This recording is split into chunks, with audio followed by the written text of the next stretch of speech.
just learn a little bit every day and just build on that, right? And you'll find yourself with a good year. And for us in 2023, we were able to go from 1 to 10 units, and we only put 5% down.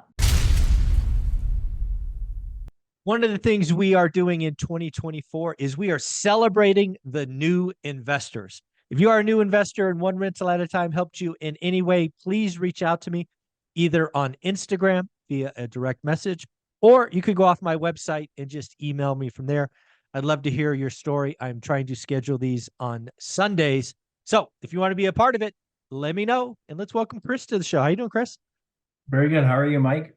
I'm doing very well. Thank you for reaching out. Thank you for letting me share your new investor story. So tell us what it is. Where are you at right now? What are you doing in the investing world? And we'll kind of get into that story.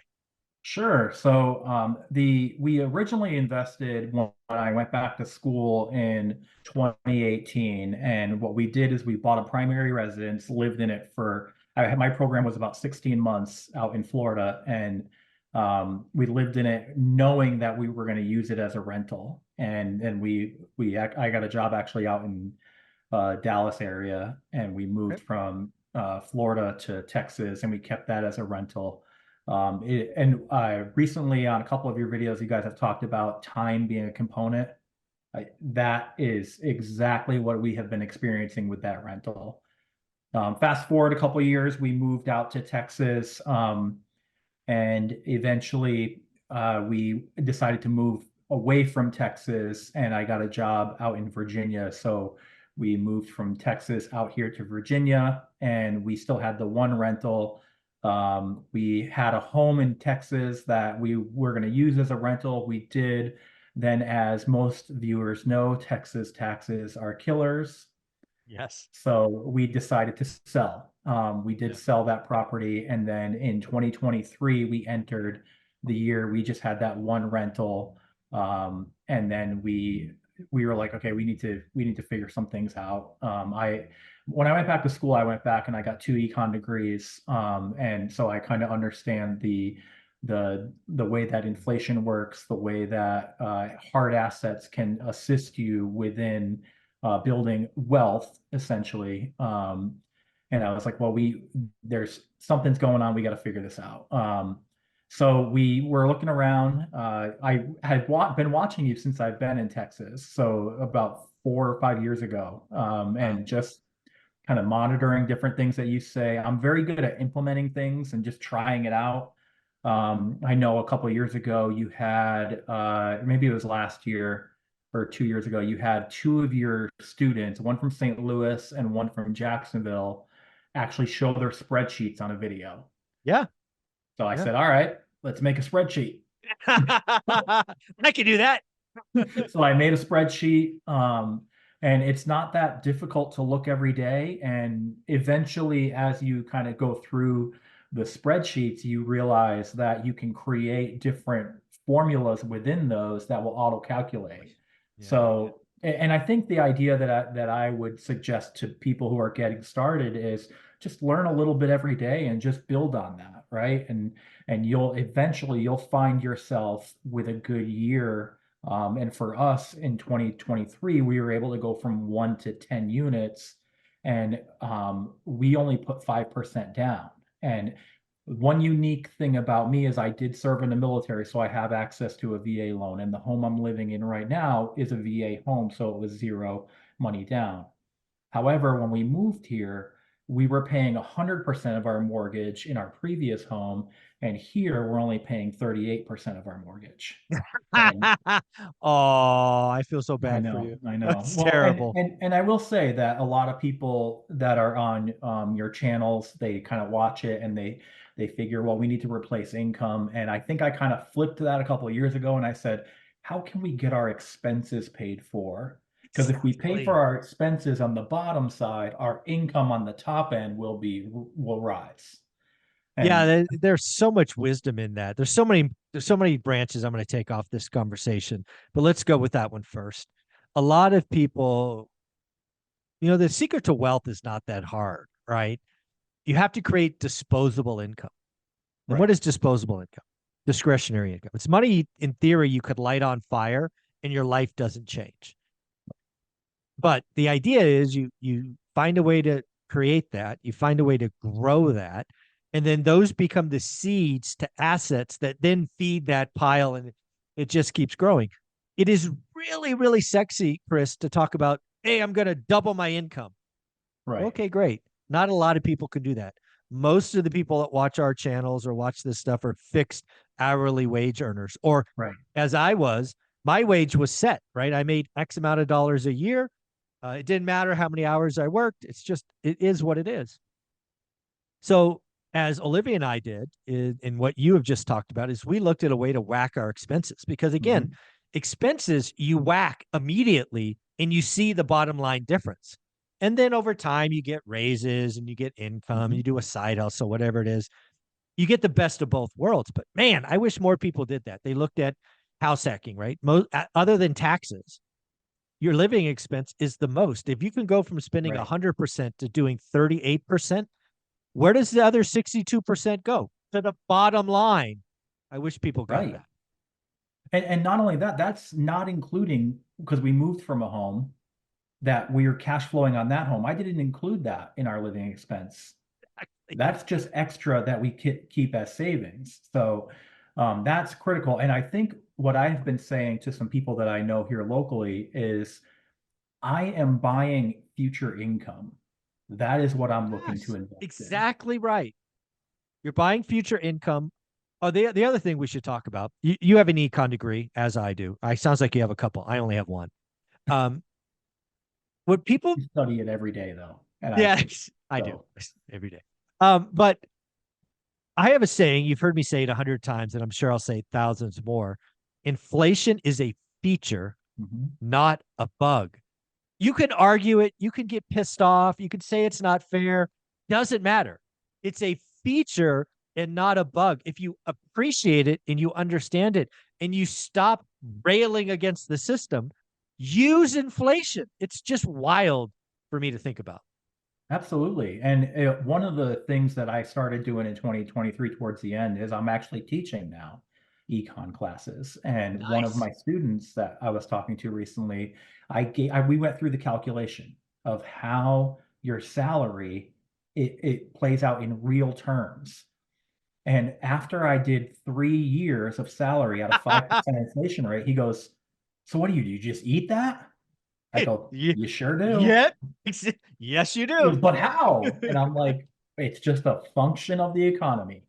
There's too Oh my many God. dollars chasing too few goods. And it's funny you mentioned that. There's a TV show that it's a cartoon that's on like The Simpsons, Mm, and it's about a guy who's like a king, and they created money in their last episode. mm. And the one guy goes, "Well, we can just make more coins." And the guy goes, "Well, how do we make more chickens?" Yeah, exactly. And they don't, Yeah. and a lot of people don't understand the two dynamics of goods and services. And in real estate, bringing it back to real estate, people are not building homes. So what will happen when they're, I mean, we have more people coming to this country every day, and that's a whole different discussion, but they're coming anyway. Well, yeah, let's just look at the 2023 statistics. This came from the Census Bureau. Roughly speaking, we're going to do round numbers.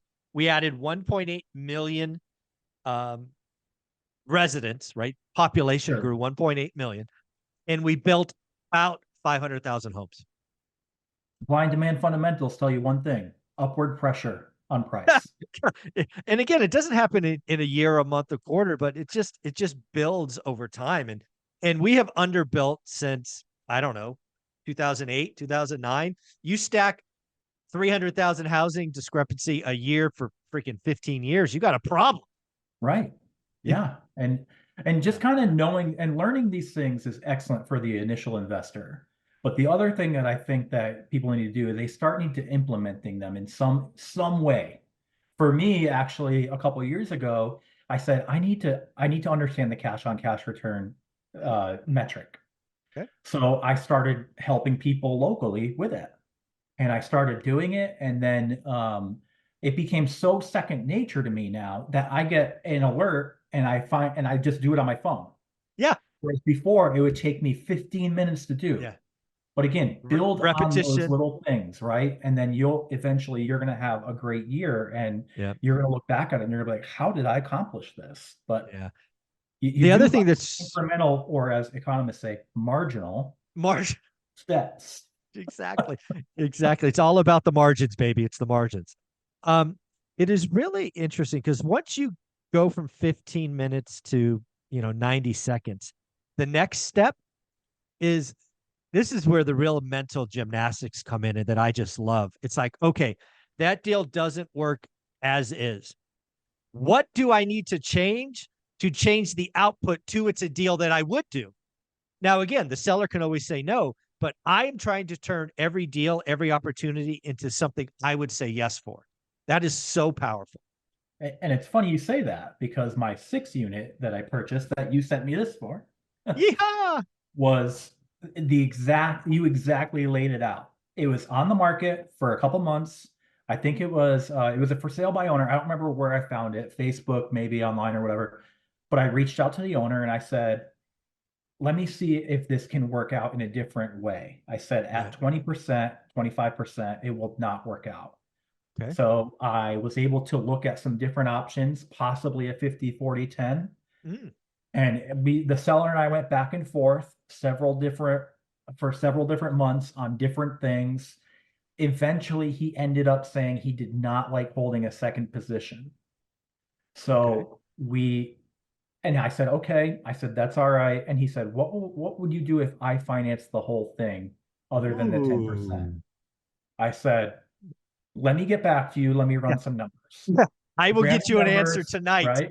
And again, I was able to go back through my calculations, Yeah. and this is something that you suggested a while back. Play with your spreadsheet Yes. and see where it works out. And I did. I was able to come back to him. He agreed. We agreed. I have never in my day ever looked at a seller contract. I did it. There And you I go. will say, I will credit this. One other thing that you say, meet a lot of people, because I've Yeah. met a couple people locally, because I've only been here for 2 years. Wow. And I've met a couple of people locally who have worked in the investment side. They Hmm. helped me with the contract. They helped me get a lawyer. They helped me get the title company. They helped me with some of the minor updates that we needed to do. I mean, That's that awesome. is critical. That is awesome. Yeah, I mean, I've been putting it out there for years now. Get a buy box, do the work, stay focused, meet 2 new people a week, live below your means, right? It's just getting wealthy is a process. Yes. You may not like the fact that the process takes a decade. I don't care. It still takes a decade. You can rail against the machine and be all upset, or you could just do the work for a decade and see how it turns out. Right. Um, it's pretty amazing. Um, And one thing I will say, add to that, is when I went back to school in my 30s, okay, I went to a seminar that this guy put on, and he was from Colorado State, but he went to Stanford for his graduate work, and he said to something to me that I've never heard before, but it's out there now. He said, we often overestimate what we can do in 1 year and underestimate what we can do in 10 years. And when I look back at my times going back to school, getting a great job, moving 3 times across the country, I'm like, man, we did all that and we still have 5 years left. hmm, that's pretty amazing. So again, kind of the 6 unit, you were doing the work, discipline, you found it somewhere because it was sale by owner. You tried to do a 50-40-10. Seller turned out not to be comfortable. They brought up the idea of financing everything. You did the work. How's it been owning a sixplex? It's been okay. I mean, around the holidays, it gets a little tough. We have one Section 8 person in there right now. And here's the thing is, it cash flows day one. I think the cash flow will grow by probably $500 or $600 in 6 months. Oh yeah. So, Yeah. and that kind of comes back to some other guests that you've had who say, know your rental market. Yes. And if you Yeah, the know your rent rental box. market as well, then you're going to be able to say, well, this is undervalued. Hmm. And for me, I use some online tools, but I verify everything with a local rental Yes. agent. Talk to people, grow your network. It's a phone call away. And oh, by the way, never stop, Chris. Meet No, 2 new people a week for the next couple of years, and your Rolodex will be, and people will wonder how you did it. you're like, I know that guy. I know that guy. I know. It's just like, come on, guys, keep doing the work. Don't stop. It's a process. It's not an easy button, but it's certainly possible. Um, what's some advice you have? Right, we're at the new year. A lot of people are like getting excited about investing. What would you tell a new investor doesn't own anything yet? What are some advice Chris would give? I would say don't confuse inaction for necessary steps, because a lot of people you need to save money. You need to have some sort of seed money. Now, there are ways out there where you can do it without saving money, but generally you're going to need to save some money. And if this year, 2024, is a year of saving for you, that's okay. Yes, totally agree.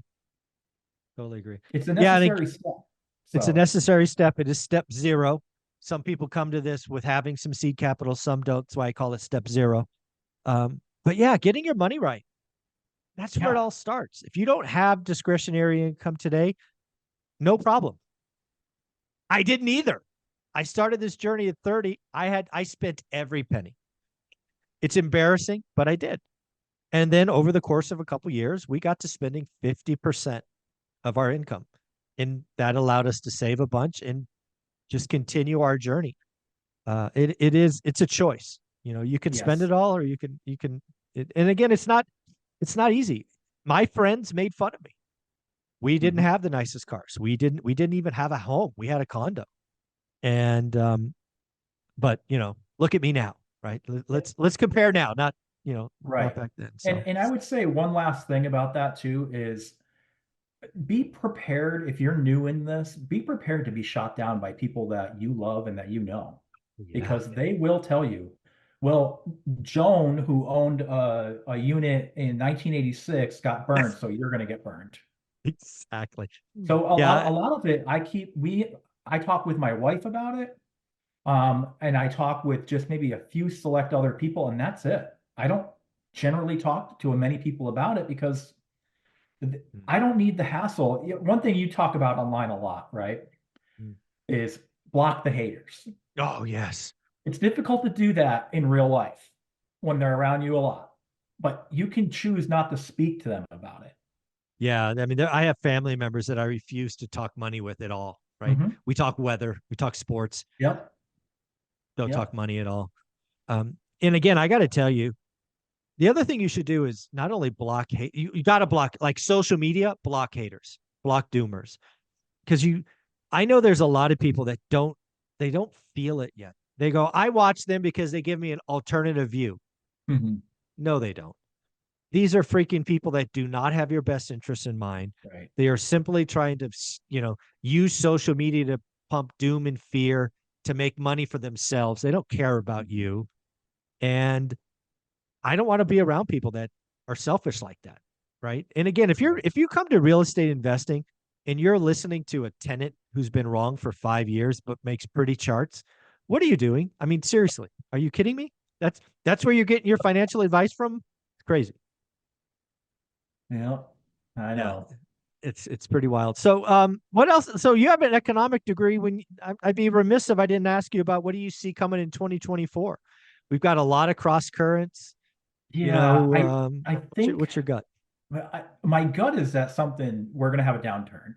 Okay. That being said, I think that the early part of January was going to be an indicator on that. However, I think the weather has thrown a wrench into my understanding of that, Mm, because throughout the country, with all this snow that we've been getting, consumers are out there. mm, And I look across the street because I have a shopping center across the street. mm. And my general feeling was that there would not be that many consumers out there, that the consumption level would drop, which would drop the overall economic activity. But I do think that it's getting delayed because of this crazy weather that we're having across the country. And people are saying, I need to get this in order for the storm that's upcoming. Got it. But it could drop at any time. As you Yeah. know, consumption is odd. And Mhm. then we have the CPI readings that tell me that food prices are increasing. So is the consumption level the same, but are we getting less goods and services for that same level? Yeah, It, I mean, it's if you go, a yeah, tough it's read. wild.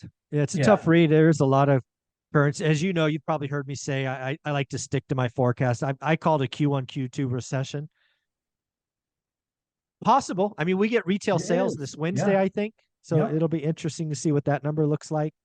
Um, And I did see that we had it was an okay holiday season, yeah, it's but okay. Yeah, again, was it that was the dollar amount the same, but the amount of goods exactly. and services were less.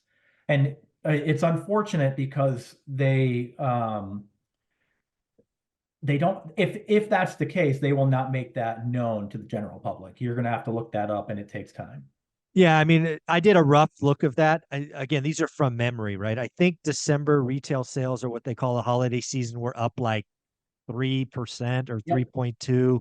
But then Yep. if you add in CPI, which again is not a great comparison because it's goods and services, Right. so it's not apples to apples, good enough for government work. It's like that was not a that was not a great Christmas season in real terms. And nominal, Right. sure, but I live in the real world. So yeah, I'm not sure. I'm not sure holidays was a great season. We are seeing a lot more sales, like what they would call promotional, which I think Yes. tells you Yes. uh, they got an excess inventory. I think. And we're seeing some changes at the top of several different retailers, which tells me people are either getting out saying it's I'm not going to deal with this. Yeah, They're could getting be. out early, and then Yeah, or there's other it's people that are hard. coming in. It's too Yeah, hard. I don't want to do this anymore. yeah. Yeah, that's a good call. Um, I one of the things that I put out there that's probably most that is a mental brain twister for most folks because it's in my experience never happened before. So I'm just going to lay it out, let you poke holes in it. I do think it is possible this year that we have low growth. Let's call like Mhm. 0.2, 0.3. So not really a recession. And we have inflation fall because shelter's rolling over and all these other components. So I actually think there's a possibility, maybe 35, maybe 40%. So not base case, but also not zero, Mhm. that we do have this mythical soft landing. And where it really breaks people's brains is I think the Fed may cut 2 or 3 times Mhm. just to not get more restrictive. So Right. historically speaking, as you know, the Yep. Fed doesn't cut rates without, an imminent recession. But I actually think this time, because of what's happened in the money supply and all of this, we may get Fed rate cuts without a recession. What do you think of all that? I That is a possibility. And the reason why I think that's a possibility is if we go back to the jobs reports, many of the jobs are coming in as government spending. So when we look at the overall economic growth, if the government is making up for that lack of consumer and investment spending, the growth will be minimal. Yeah, But then at some point the Fed's going to look at that and they're going to say we still need to accelerate this consumption and this correct. investment spending, so we're going to cut the rate. Yeah, you can't grow an economy long term on government spending. We're, Right. 68, 70% consumer. So they may look at the band-aid of the government spending going, "Oh my God, if we don't spark consumers a little, Right. this And house of that's cards exactly collapses." correct.